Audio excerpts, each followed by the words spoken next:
يا أيها الذين آمنوا لا تأكلوا الربا أضعافا مضاعفة واتقوا الله لعلكم تفلحون واتقوا النار التي أعدت للكافرين وأطيعوا الله والرسول لعلكم ترحمون۔ پچھلی چند آیات میں غزوہ بدر اور غزوہ احد کا ذکر چل رہا تھا، اور غزوہ بدر اور غزوہ احد کا پس منظر سارا بیان ہوا کہ کہاں مسلمانوں کو فتح حاصل ہوئی اور کہاں مسلمانوں کو شکست کا سامنا کرنا پڑا۔ جس جنگ میں مسلمان بہت تھوڑے تھے اس میں فتح حاصل ہوئی، کیونکہ مسلمانوں نے مکمل نبی کریم صلی اللہ علیہ وسلم کی اطاعت کی اور جیسے حکم فرمایا گیا تھا۔ اور جس جنگ میں مسلمان بہت زیادہ تھے اس میں بظاہر شکست کا سامنا کرنا پڑا، کیونکہ اس میں جس جگہ نبی کریم صلی اللہ علیہ وسلم نے مسلمانوں کو بٹھایا تھا وہ اس جگہ جنگ احد میں بیٹھ نہ سکی، اور اس جنگ کا فتح کا جو منظر ہے وہ نقصان یا بظاہر شکست میں تبدیل ہو گیا۔ پھر نبی کریم صلی اللہ علیہ وسلم کا چہرہ اقدس اس میں زخمی ہوا اور بے شمار صحابہ کرام شہید ہوئے۔ پھر اس کے بعد فرمایا گیا تھا کہ لیس لک من الامر شیء او یتوب علیہم او یعذبہم فانہم ظالمون۔ تو جب نبی کریم صلی اللہ علیہ وسلم نے ان کے لیے دعائے ضرر کی یا دعائے ضرر کرنا چاہی تو اللہ پاک نے نبی کریم صلی اللہ علیہ وسلم کو یہ کہہ کر روک دیا یا منع فرمایا کہ یہ اللہ کے اوپر ہے کہ وہ چاہے تو کافروں کو توبہ کی توفیق عطا فرمائے اور چاہے تو ان کو عذاب دے۔ اصل میں اللہ ہی مالک ہے، جو کچھ آسمانوں میں ہے یا زمین میں، تو اس کی مرضی ہے، وہ جسے چاہے بخش دے اور جس کو چاہے عذاب دے دے۔ واللہ غفور الرحیم، اللہ نہایت بخشنے والا، بہت رحم فرمانے والا ہے۔ پھر کل کی تفسیر میں تفصیل سے دعائے ضرر کا ذکر ہوا تھا، نبی کریم صلی اللہ علیہ وسلم کی اس دعا کا جو نبی پاک صلی اللہ علیہ وسلم نے کفار کے لیے کرنا چاہیے دعا جو سی ہے۔ اب آگے یہ فرمایا جا رہا ہے یا ایہا الذین آمنوا لا تأکلوا الربا اضعافا مضاعفا واتقوا اللہ لعلکم تفلحون۔ اے ایمان والو، دوگنا کر کے یا چوگنا کر کر سود نہ کھاؤ، اللہ سے ڈرتے رہو تاکہ تم فلاح پاؤ۔ اب یہاں پر اس سود کے دوبارہ سے جو سود کا منع فرمایا گیا، کیونکہ سورۃ البقرہ کے اندر ہم تفصیل سے سود کے متعلق سود کی تفسیر کا بیان ہم پڑھ رہے تھے اور اس کا بیان ہوا تھا، اس کی خرابیاں، اس کے متعلق جو احادیث آئیں، اس کے نقصانات سود کے جو ان سے۔ اب یہاں پر دوبارہ ایمان والوں کو جو ان سے منع فرمایا گیا کہ دگنا یا چوگنا کر کے سود نہ کھاؤ اور اللہ سے ڈرتے رہو۔ اصل میں ہوا یہ کہ جو کافر تھے، کفار، وہ اپنے کاروبار کے جو اکثر معاملات ہیں وہ سود کے ذریعے کیا کرتے تھے کفار جو ان سے، بلکہ ان کا سارا کاروبار جو ہے وہ چلتا ہی سود کے اوپر تھا کفار کا۔ اب یہ جو سودی کاروبار ہے وہ مسلمانوں کے ساتھ بھی کرتے تھے اور کافروں کے ساتھ بھی کرتے تھے۔ جو کفار یہ سودی کاروبار کرتے تھے ان کے ساتھ اس میں وہ مسلمانوں سے بھی لین دین کرتے تھے اور کافروں سے بھی لین دین کرتے تھے، اور اس کاروباری معاملے کی وجہ سے بھی اب جب ایک کاروبار چل رہا ہوتا ہے، لین دین چل رہا ہوتا ہے، تو مسلمانوں کا ان کافروں سے ملتے جلتے رہنا ایک روٹین بن گیا تھا۔ تو اب مسلمانوں کو سود کے لین دین سے بالکل ہی روک دیا گیا، مکمل، تاکہ مسلمانوں کے کافروں کے ساتھ اگر کوئی کسی قسم کے بھی تعلقات ہیں تو وہ تعلقات نہ رہیں، کہ بالکل بھی سود کے نزدیک نہیں جانا۔ اور شروع میں چونکہ اس وقت اسلام کے ابتدائی دور میں مسلمان جو تھے یہ تنگ دست تھے، اور کفار اور یہودی جو تھے یہ بہت خوشحال تھے جو ان سے، اس وجہ سے بھی اس کو منع کیا گیا۔ اچھا، دوسری وجہ یہ بھی تھی کہ حرام مال کھانے کی وجہ سے دعائیں جو ان سی ہیں وہ قبول نہیں ہوتی۔ حرام مال کھانے کی وجہ سے دعا قبول نہیں ہوتی، اس لیے بھی سود سے مکمل منع کر دیا گیا کہ کسی قسم کے سود کی کوئی بھی قسم ہے جو سود کے نزدیک آتی ہے اس کے قریب نہیں جانا جو ان سے۔ حدیث ہے، ایک حدیث کے اندر ہے، مسلم شریف کی حدیث ہے کہ جس شخص کے رزق میں حرام کا مال شامل ہو، جس شخص کے رزق میں حرام کا مال شامل ہو، رشوت کا مال ہے، شراب کا مال ہے، سود کا مال ہے، جھوٹ کا مال ہے، جس شخص کے رزق میں حرام جس کا کھانا پینا حرام ہو، اس کی دعا قبول نہیں ہوتی، اور یہ حدیث مسلم شریف کی ہے۔ اس کی دعا قبول نہیں ہوتی جس کے مال میں حرام کا مال شامل ہو۔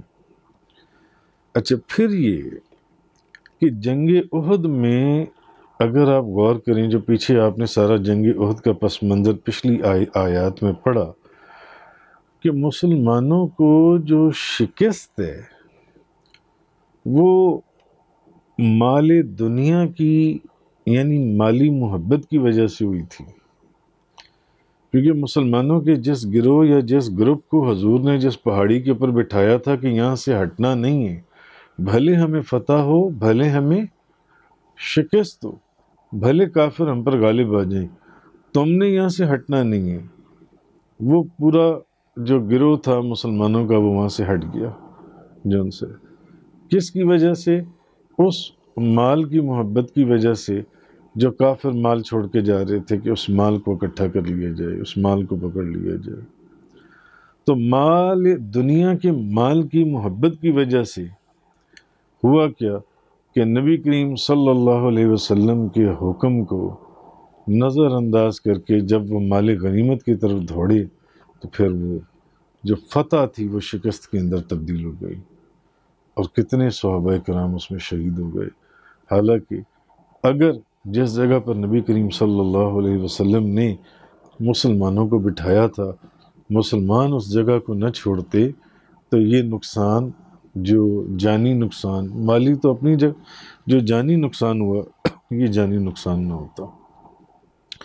تو نبی پاک صلی اللہ علیہ وسلم کے حکم مبارک کو بھی نظر انداز کر دیا گیا، تو کس وجہ سے کیا گیا؟ اس مال کی وجہ سے جو کافر مال چھوڑے جا رہے تھے یا بھاگے جا رہے تھے جن سے، کہ اس مال کو اکٹھا کر لیا جائے۔ تو سود میں بھی مال جون سا ہے یہ دوگنا ہو جاتا ہے، چوگنا ہو جاتا ہے، ڈبل کر دیا جاتا ہے، یا تو اس کے اوپر ایک ریشیو وائز انٹرسٹ فکس کر دیا جاتا ہے، تو یا اس کو سالانہ ڈبل کر دیا جاتا ہے۔ کہ یہ اس لیے اللہ تعالیٰ نے بالکل ہر طرح سے سود کے متعلق بالکل کہہ دیا کہ سود کو بالکل حرام قرار دے دیا گیا کہ سود کے بالکل قریب بھی نہیں جانا۔ مثلا کہ جو بندہ جس کے مال میں حرام کا مال شامل ہے، اس کی دعائی قبول نہیں ہوتی، اس شخص کی جنسی ہے، وہ کوئی حج کرے اس کا حج قبول نہیں ہوتا، حدیث کے اندر ہے اس کا حج قبول نہیں ہوتا۔ اور بعض ایک دو احادیث میں آیا کہ حضرت ابو ہریرہ بیان کرتی ہیں کہ سنن ابن ماجہ کی حدیث ہے کہ سود کے 70 گناہ ہیں۔ سود کے کتنے گناہ ہیں؟ 70۔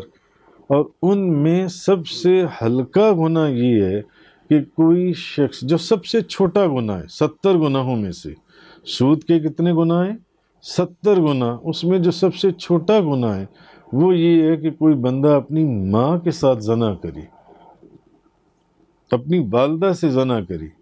نبی پاک صلی اللہ علیہ وسلم نے فرمایا کہ سود کے گناہ کو اگر 70 گناہوں میں تقسیم کرو تو جو اس میں سب سے چھوٹا گناہ ہے وہ یہ ہے کہ کوئی اپنی ماں سے زنا کرے۔ دعا تو قبول نہیں ہوتی اپنی جگہ ہے، مگر اس کے 70 گناہوں میں جو سب سے چھوٹا گناہ ہے وہ یہ ہے کہ وہ اپنی ماں سے زنا کرے۔ سود اتنی بری یا حرام کے اس جگہ کے اوپر ہے، اس لیول کے اوپر۔ حضرت جابر، امام مسلم، امام بھیکی انہوں نے روایت کیا، حضرت جابر روایت کرتے ہیں کہ رسول کریم صلی اللہ علیہ وسلم نے سود کھانے والے، سود کھلانے والے، سود پر گواہی دینے والے، سود کا یعنی کاغذ لکھنے والے پر بھی لعنت فرمائی ہے۔ اور جس شخص کے اوپر نبی پاک صلی اللہ علیہ وسلم، اللہ کے نبی لعنت فرما دیں، کیا اس کے گھر میں کوئی برکت ہو سکتی ہے؟ اس کے کاروبار میں کوئی برکت ہو سکتی ہے؟ اس کے رزق میں کوئی برکت ہو سکتی ہے؟ اس کی صحت میں کوئی برکت ہو سکتی ہے؟ اس کی عزت میں کوئی برکت ہو سکتی ہے؟ کسی چیز میں بھی نہیں، نقصان ہی نقصان، نوست ہی نوست۔ تو نبی پاک صلی اللہ علیہ وسلم نے سود لینے والے، سود دینے والے، اس پر گواہی، جو گواہ بیٹھتے ہیں کہ بھی یہ دونوں بندے لین دین کر رہے ہیں، دے دو پیسے جن سے، ان گواہوں کے اوپر اس جو بندہ اس کاغذ کو لکھتا ہے اس کے اوپر بھی نبی کریم صلی اللہ علیہ وسلم نے لعنت فرمائی ہے جن سی ہے۔ تو اس لیے سود کا یہ حکم آ گیا کہ سود کو بالکل بس ختم کر دیا جائے۔ یا ایھا الذین آمنوا لا تأکلوا الربا اضعافا مضاعفہ واتقوا اللہ لعلکم تفلحون۔ اے ایمان والو، دگنا چگنا کر کے سود نہ کھاؤ، اللہ سے ڈرتے رہو تاکہ تم فلاح پا جاؤ، تاکہ تم کامیاب ہو جاؤ۔ اللہ تعالیٰ اپنے بندوں کی صرف فلاح چاہتا ہے، اللہ تعالیٰ اپنے بندوں کی صرف کامیابی چاہتا ہے کہ تاکہ تم کامیابی کی طرف آ جاؤ، فلاح کی طرف آ جاؤ، نجات کی طرف آ جاؤ جن سے۔ آگے فرمایا واتقوا النار التی اعدت للکافرین، اور اس آگ سے بچو جو کافروں کے لیے تیار کی گئی ہے۔ کس آگ سے بچو؟ جو کافروں کے لیے تیار کی گئی ہے۔ اچھا، اب کس آگ سے بچو؟ جو آگ کس کے لیے تیار کی گئی ہے؟ کافروں کے لیے تیار کی گئی ہے۔ اچھا، اب اس آیت سے بظاہر تو یہ محسوس ہوتا ہے، یہ معلوم ہوتا ہے کہ دوزخ کی جو آگ ہے یہ صرف کافروں کے لیے تیار کی گئی ہے۔ بظاہر تو اس آیت سے یہ معلوم ہو رہا ہے، اور کوئی مومن اس آگ میں داخل نہیں ہوگا، بظاہر ایسے لگ رہا ہے۔ حالانکہ جو قرآن پاک کی دوسری آیات ہیں وہاں سے ہمیں پتہ یہ چلتا ہے کہ قاتل جو ہے اگر کوئی قتل کرے، ڈاکو جو ہے اگر کوئی ڈاکہ مارے، چور جو ہے اگر کوئی چوری کرے، زانی جو ہے اگر کوئی زنا کرے، یا دیگر بے شمار جرائم میں یا گناہ ہیں، اس میں جو مبتلا لوگ ہیں وہ بھی آگ میں داخل ہوں گے، وہ بھی آگ میں داخل ہوں گے۔ تو ایک اس کا جواب یہ بھی ہو سکتا ہے کہ ہو سکتا ہے کہ جہنم کے کئی طبقات ہوں، جہنم کے بے شمار طبقے ہوں، جن سے ایک طبقہ اسپیشلی ان کا ہو جو صرف کافروں کے لیے تیار کیا گیا، جیسے کہ ایک حدیث میں ایک مسلمان ہے اور ایک کافر ہے، اور ان دونوں کے درمیان میں کون ہے؟ منافق ہے۔ مسلمان وہ ہے جو علل اعلان اسلام کا اظہار کرتا ہے، کافر وہ ہے جو علل اعلان بھئی میں نے اسلام کو قبول نہیں کرنا۔ منافق کون ہے؟ منافق وہ ہے جو ان دونوں کے درمیان میں ہے، جو مسلمان کا بھیس بدل کر مسلمانوں کے اندر بیٹھتا ہے اور سب اس کو مسلمان سمجھتے ہیں۔ صحابہ کرام کے اندر بیٹھنا، مسلمانوں کا بھیس بدل کر نماز بھی پڑھنی، عبادات میں بھی شامل ہونا، جنگوں میں بھی چلے جانا، اور پھر اندر ہی اندر مسلمانوں کو نقصان پہنچانا، ان کی خبریں باہر پہنچانا، جیسے پیچھے آپ تفصیل سے قرآن کریم کے اندر پڑھ آئی ہیں۔ تو اتنا کافر نقصان دہ نہیں ہے جتنا منافق جن سے نقصان دہ ہے، اتنا خطرناک کافر نہیں ہے، کیونکہ آپ کو پتہ ہے یہ تو ہے ہی کافر، جتنا خطرناک منافق ہے۔ کیوں؟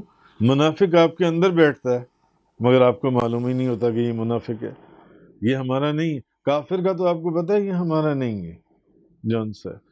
تو جس طرح ایک حدیث میں ہے کہ منافق جون سے، ایک تو ایک کافر، منافق وہ ہے جو بظاہر مسلمانوں کے بھیس میں ہے، جس نے بھیس تبدیل کیا ہوا ہے۔ ایک حدیث میں ہے کہ جو کافر ہے، منافق ہے، یہ جہنم کے سب سے نچلے طبقے میں ہوگا۔ یہ سب سے، تو اب بات سمجھ میں آئی کہ ہو سکتا ہے جہنم کے مختلف طبقے ہوں۔ یہ کافروں کا طبقہ ہے، یہ چوری کرنے والوں کا طبقہ ہے، یہ رشوت لینے والوں کا طبقہ ہے، یہ سود کھانے والوں کا طبقہ ہے، یہ زنا کرنے والوں کا طبقہ ہے، یہ شراب پینے والوں کا طبقہ ہے، یہ حرام کا مال کھانے والوں کا طبقہ ہے، یہ جھوٹ بولنے والے، یہ بے نمازی لوگوں کا طبقہ ہے جن سے۔ تو ہو سکتا ہے کہ اس طرح کی گئی ہو، ایسے بھی ہو سکتا ہے۔ اور دوسرا یہ کہ اس آیت کے اندر یہ تو فرمایا گیا وَاتَّقُوا النَّارَ الَّتِي أُعِدَّتْ لِلْكَافِرِينَ، اور اس آگ سے بچو جو کافروں کے لیے تیار کی گئی ہے۔ اس آیت میں یہ کنڈیشن نہیں لگائی گئی کہ اور اس آگ سے بچو جو صرف کافروں کے لیے تیار کی گئی ہے، ایسی بات نہیں فرمائی گئی۔ بظاہر پڑھنے میں یا سمجھنے میں یہ لگتا ہے کہ ایسے لگتا ہے کہ جہنم کی آگ جو ہے صرف کافروں کے لیے تیار کی گئی ہے۔ نہیں، ایسی بات اس میں نہیں ہے کہ اور اس آگ سے بچو جو کہ صرف کافروں کے لیے تیار کی گئی ہے، ایسا بیان نہیں ہے۔ ہاں یہ فرمایا گیا اس آگ سے بچو جو کافروں کے لیے تیار کی گئی ہے، اس آگ سے بچو۔ اچھا، مثلا قرآن کریم کے اندر ہے، ایسا نہیں ہے کہ کافروں کے علاوہ کسی اور کو جہنم میں نہیں ڈالا جائے گا، یہ آگ جن سے وَيْلٌ لِّكُلِّ ہُمَزَةٍ لُمَزَةٍ، ہر تانا دینے والے اور چغل خوری کرنے والے کے لیے ہلاکت ہے۔ الَّذِي جَمَعَ مَالًا وَعَدَّدَهُ يَحْسَبُ أَنَّ مَالَهُ أَخْلَدَهُ كَلَّا لَيُنبَذَنَّ فِي الْحُطَمَةِ وَمَا أَدْرَاكَ مَا الْحُطَمَةُ نَارُ اللَّهِ الْمُوقَدَةُ۔ جی، تو ہر تانا دینے والے اور چغل خوری کرنے والے کے لیے ہلاکت ہے، جو چھوٹی چھوٹی بات پر ادھر کی بات ادھر لگائے، ادھر کی بات ادھر لگائے۔ جس نے مال جمع کیا اور اس کو گن گن کر رکھا، وہ گمان کرتا ہے کہ اس کا مال اس کو ہمیشہ زندہ رکھے گا، ہرگز نہیں، وہ چورا چورا کرنے والی میں ضرور پھینک دیا جائے گا، چورا چورا کرنے والی میں ضرور پھینک دیا جائے گا۔ آپ کیا جانتے ہیں کہ چورا چورا کر دینے والی کیا چیز ہے؟ تو وہ نار اللہ الموقدہ، وہ اللہ کی بھڑکائی ہوئی آگ ہے۔ تو قرآن کی دوسری آیتوں سے یہ بات ثابت ہو گئی کہ جو دوسرے گناہ کرنے والے ہیں ان کے لیے بھی آگ بنائی گئی ہے. ایسا نہیں ہے کہ صرف کافروں کے لیے وہ جہنم کی آگ بنائی گئی ہے، جو سی بنائی دوسروں کے لیے بھی گئی ہے. تو دوسری آیات کو بھی جب ہم سامنے رکھیں گے تو تب ہمیں پتہ چلے گا اس آیت کی اصل تفسیر سے. اور ویسے بھی اس آیت میں صرف یہ نہیں فرمایا کہ اس آگ سے بچو جو صرف کافروں کے لیے بنائی گئی، نہیں، ہاں اس آگ سے بچو جو کافروں کے لیے بنائی گئی ہے. تو اس کا مطلب ہے وہ آگ بھی موجود ہے جو جھوٹ بولنے والوں کے لیے، جو رشوت لینے دینے والوں کے لیے، جو چغل خوری کرنے والوں کے لیے، تانے دینے والوں کے لیے. وہ مختلف طبقات ہیں. پھر جو ان سے آگے فرمایا وَأَطِيعُوا اللَّهَ وَالرَّسُولَ لَعَلَّكُمْ تُرْحَمُونَ، اور اللہ کی اطاعت کرو اور رسول کی. کیوں؟ اللہ کی اطاعت کرو اور رسول کی، تاکہ تم پر رحم کیا جائے، تاکہ تم پر رحم کیا جائے. اب سمجھنے کی چیز یہ کہ نبی کریم صلی اللہ علیہ وسلم کی اطاعت کرنا بعین ہی اللہ کی اطاعت کرنا ہے. نبی پاک صلی اللہ علیہ وسلم کی جو اطاعت ہے وہ بعین ہی ایسے ہی ہے جیسے اللہ کی اطاعت، اللہ کی اطاعت. اب اس کو سمجھنے کی بات ہے کہ اللہ تعالیٰ کے جو احکامات ہیں ان کا ماخذ کیا ہے؟ قرآن مجید. اللہ تعالیٰ کے احکامات کا ماخذ قرآن ہے، اور نبی کریم صلی اللہ علیہ وسلم کے احکامات کا ماخذ حدیث ہے. اللہ کے جو احکامات ہیں ان کا ماخذ قرآن ہے، اور نبی پاک صلی اللہ علیہ وسلم کے جو احکامات ہیں ان احکامات کا ماخذ حدیث ہے.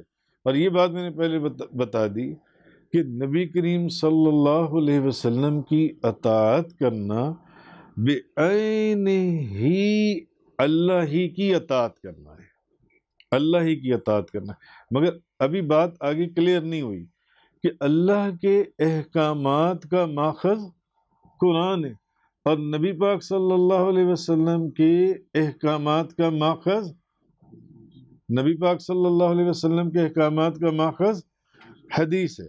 اور احادیث میں رسول کریم صلی اللہ علیہ وسلم نے قرآن مجید کی آیات کی تعلیم یا احادیث کے اندر قرآن مجید کی آیات کی انٹرپریٹیشن موجود ہے، یا قرآن مجید کی آیات کی جو اصل ٹرانسلیشن ہے، اصل ٹرانسلیشن انٹرپریٹیشن قرآن کی آیات کی، وہ کیا ہے؟ وہ حدیث ہے. وہ کیا ہے؟ وہ حدیث ہے. وہ کیسے؟ وہ ابھی آپ کو بات سمجھ میں آئے گی کہ کیوں نبی کریم صلی اللہ علیہ وسلم کی اطاعت کرنا بعین ہی اللہ ہی کی اطاعت کرنا ہے. کیا وجہ ہے؟ اس میں پہلا نقطہ یہ ہے کہ اللہ کے احکامات کا ماخذ قرآن ہے اور نبی کریم صلی اللہ علیہ وسلم کے احکامات کا ماخذ حدیث ہے. اور احادیث جو ہے، میں نے اگلی جو بات آپ کو کہی وہ یہ کہی کہ قرآن کریم کی آیات کی ٹرانسلیشن یا انٹرپریٹیشن یا جو اس کی ڈیٹیل ہے وہ احادیث ہے، وہ احادیث ہے. اچھا وہ کیسے؟ ویسے فار ایگزامپل قرآن مجید کے اندر نماز پڑھنے کا حکم ہے یا نہیں ہے؟ بتائیے. اقیموا الصلاۃ وآتوا الزکاۃ وارکعوا مع الراکعین. قرآن کے اندر نماز کا ذکر آیا ہے نا. قرآن مجید کے اندر نماز پڑھنے کا اللہ نے حکم دیا ہے. تو اگر احادیث موجود نہ ہوں تو کیا آپ نماز پڑھ سکتے ہیں؟ قرآن میں نماز پڑھنے کا صرف حکم دیا کہ نماز پڑھو، نماز پڑھو. اب آپ نماز پڑھ سکتے ہیں قرآن کے اندر؟ کیا اگر آپ کہیں کہ بعض لوگ کہتے ہیں کہ ہمیں حدیث کی کوئی ضرورت نہیں، معاذ اللہ استغفر اللہ من ذالک، تو جو بندہ یہ کہتا ہے کہ ہمیں حدیث کی ضرورت نہیں اور وہ نماز پڑھے، تو پھر اس کی نماز صحیح ہے یا غلط ہے؟ اس کی نماز صحیح ہے یا غلط ہے؟ اس کی نماز صحیح نہیں، اس کو کیا پتا کہ نماز کیسے پڑھنی ہے؟ جو کہتا ہے کہ مجھے صرف قرآن کی ضرورت ہے، مجھے حدیث کی ضرورت نہیں ہے، قرآن کہہ رہے ہیں نماز پڑھو، تو وہ نماز کیسے پڑھے گا؟ قرآن میں تو کہیں نہیں لکھا کہ فجر کی نماز کا وقت جون سا ہے اس وقت سے لے کر اس وقت تک ہے، قرآن میں تو کہیں یہ نہیں لکھا کہ ظہر کا وقت اس وقت سے لے کر اس وقت تک ہے، قرآن میں تو کہیں یہ نہیں لکھا کہ عصر کا وقت اس وقت سے اس وقت تک ہے، مغرب کا اس وقت ہے، عشاء کا اس وقت، قرآن پاک میں تو یہ نہیں لکھا ہوا، تو پھر وہ نماز کیسے پڑھے گا؟ وہ نماز کیسے پڑھے گا؟ قرآن میں تو کہیں یہ نہیں لکھا کہ پہلے یہ نماز پڑھنی ہے بعد میں یہ نماز پڑھنی ہے، وہ کیسے پہلے فجر کی پڑھ رہا ہے، پھر ظہر کی، پھر عصر کی، پھر مغرب کی، پھر عشاء کی نماز پڑھ رہا ہے؟ قرآن پاک میں تو یہ کہیں لکھا ہوا ہے کہ جب فجر کی نماز پڑھنی ہے، ظہر کی نماز پڑھنی ہے، تو پہلے اتنی سنتیں پڑھنی ہیں، پھر اتنے فرض پڑھنے ہیں، پھر اتنے نفل پڑھنے ہیں، عشاء کے اندر وتر بھی پڑھنی ہے۔ قرآن کے اندر نمازوں کی رکعتیں لکھی ہوئی ہیں کیا؟ تو یہ آپ کہاں سے لیتی ہیں؟ یہ تمام چیزیں آپ کو کہاں سے ملتی ہیں؟ حدیث میں سے، حدیث میں سے، قرآن کے اندر حدیث میں سے لکھا ہوا ہے۔ پھر قرآن کے اندر کہیں یہ لکھا ہوا ہے کہ جب آپ نے نماز پڑھنی ہے تو پہلے آپ نے ثنا پڑھنی ہے، یا آپ نے تکبیر تحریمہ اس طریقے سے کہنا ہے، یا آپ نے اس طریقے سے کھڑے ہونا ہے، آپ کے پاؤں کا فاصلہ اتنا ہونا چاہیے، تکبیر تحریمہ کا طریقہ اس طرح ہونا چاہیے، ثنا کے بعد قرات میں پہلے کیا پڑھنا ہے، رکوع میں کیا پڑھنا ہے، تسبیحات کس طرح پڑھنی ہے، اتحیات میں کس طرح بیٹھنا ہے، سلام کیسے کرنا ہے۔ قرآن کے اندر یہ کوئی چیز موجود نہیں ہے، تو وہ لوگ بہت بے وقوف ہیں جو یہ کہتے ہیں کہ ہمیں صرف قرآن کی ضرورت ہے، ہمیں حدیث کی ضرورت نہیں ہے، تو وہ نماز پڑھ ہی نہیں سکتے۔ قرآن میں صرف یہ موجود ہے کہ نماز پڑھو، تو اب نماز پڑھنے کے لیے اب آپ کو حدیثوں میں جانا پڑے گا، اب آپ کو بخاری شریف کھولنی پڑے گی، مسلم شریف کھولنی پڑے گی، ترمذی شریف کھولنی پڑے گی، سنن ابن ماجہ کھولنی پڑے گی، سنن ابو داؤد کھولنی پڑے گی، سنن نسائی کھولنی پڑے گی، موطا امام مالک کھولنی پڑے گی، مسند امام احمد بن حنبل کھولنی پڑے گی، اب مختلف حدیث کی کتابیں کھولنی پڑیں گی۔ یہ میں نے آپ کو ایک مثال دی، یہی مثال روزے کی ہے کہ قرآن روزہ رکھنے کے لیے تو کہہ رہا ہے، قرآن حج کرنے کے لیے تو کہہ رہا ہے، قرآن زکوٰۃ دینے کے لیے تو کہہ رہا ہے، تو اگر آپ کو صرف قرآن کی ضرورت ہے تو آپ زکوٰۃ دے سکتے ہیں، آپ حج کر سکتے ہیں، آپ روزہ رکھ سکتے ہیں؟ نہیں، ان کی ڈیٹیلز کہاں پر ہوں گی؟ تو اصل میں حدیث جو ہے، حدیث جو ہے یہ قرآن کی انٹرپریٹیشن ہے، قرآن کے اوپر عمل کرنے کے لیے حدیث کو کھولنا پڑے گا، حدیث کو دیکھنا پڑے گا، حدیث کو سمجھنا پڑے گا۔